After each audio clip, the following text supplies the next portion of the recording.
Siguro nakabantay na mo ani sa mga advertisement sa social media o bisan sa mga local channel TV dinhi sa atong nasud. Ang usa ka electronic car brand nga diin dili pa lang sad kaayo dugay nga nisulod karon sa atong nasud.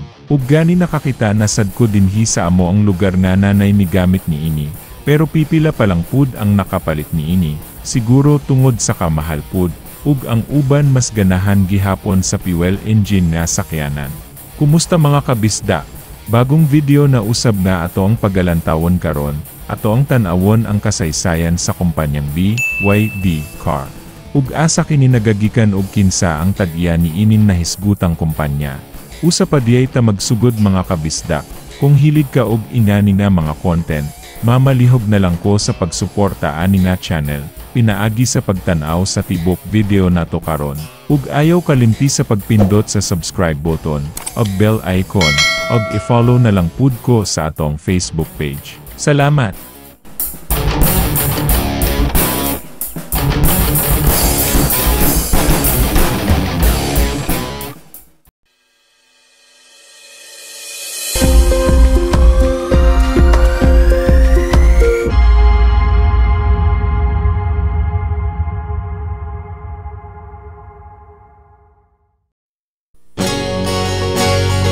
Ang BYD Limited, usa ka Chinese multinational manufacturing conglomerate, nga nang gama og mga sakyanan ug mga electronic parts ug assembly, usa na niani ang panggama og mga electric vehicle batteries. Nagsugod ang maong kumpanya, kaniadtong Nobyembre 18 tuig 1994 sa Buji Town, Longgang District, Shenzhen, China. Og gisugdan kini ni Wang Chuanfu, usa ka Chinese billionaire og usa pud siya ka chemist. Abi ninyo mga kabisdak, gasugod lamang kini sa 20 lamang katawo para mapalambo nila ang maong kumpanya. Pero formal jud nga nabuo ang maong kumpanya atong Pebrero 10 tuig 1995, og gasugod lamang sa kapital nga 2.5 million Chinese yuan. Ug atong mga panahon na, ga-focus pa lang sila sa panggama og mga rechargeable nickel-cadmium batteries. Atong mga panahon na gaedad pa lang og 29 anyos si Wang Chuanfu, before niya gimugna ang maong kumpanya.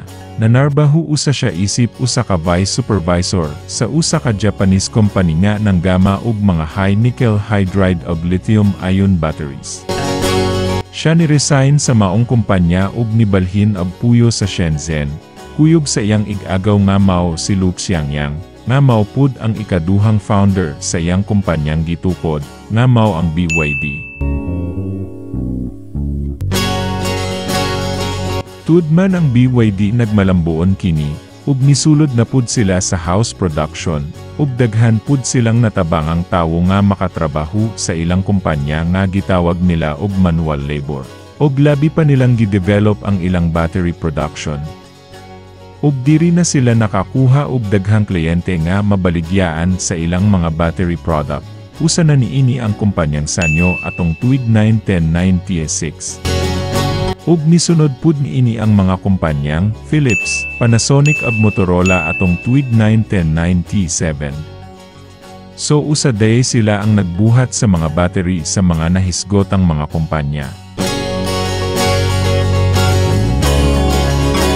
Pag-abot sa tuig 1998, sila nag-branch sa Netherlands nga mao ang BYD Europe BV.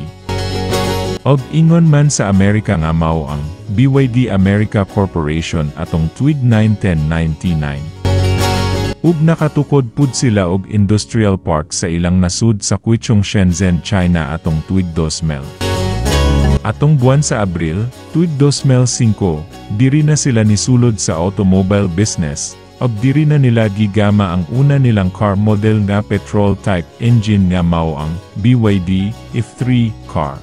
Ug kini gitangkilik sa publiko tungod pud kay affordable kaayo ang presyo ug garantisado pud ang kalidad niini. Pero wala man ko nakahinumdom o nakakita man lang anang modela diri sa atong nasud. Kamu mga kabisdak nakabantay ba mo anang modela nga nagdagan sa inyong lugar hangtod karon? Comment down below na lang mga kabisdak. Pag-abot sa tuig 2008 diri na sila unang nakagama og plug-in hybrid vehicle o electric car Abdiri na nigawas ang BYD if 3DM car model, og nisunod ang pud ang BYD E6 car model atong tuig 2009.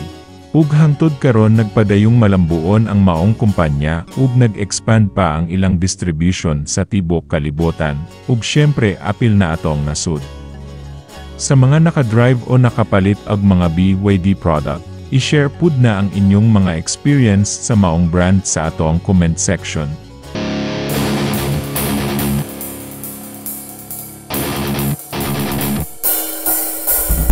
Daghan kayong salamat mga kabisdak sa paglantaw ni ining video nato karon. Sa sunod na pud ha, atangin na pud ang bago na kong i-upload nga video dinhi sa atong channel nga gimugna para natong mga Bisaya. Salamat og kita-kits puhon.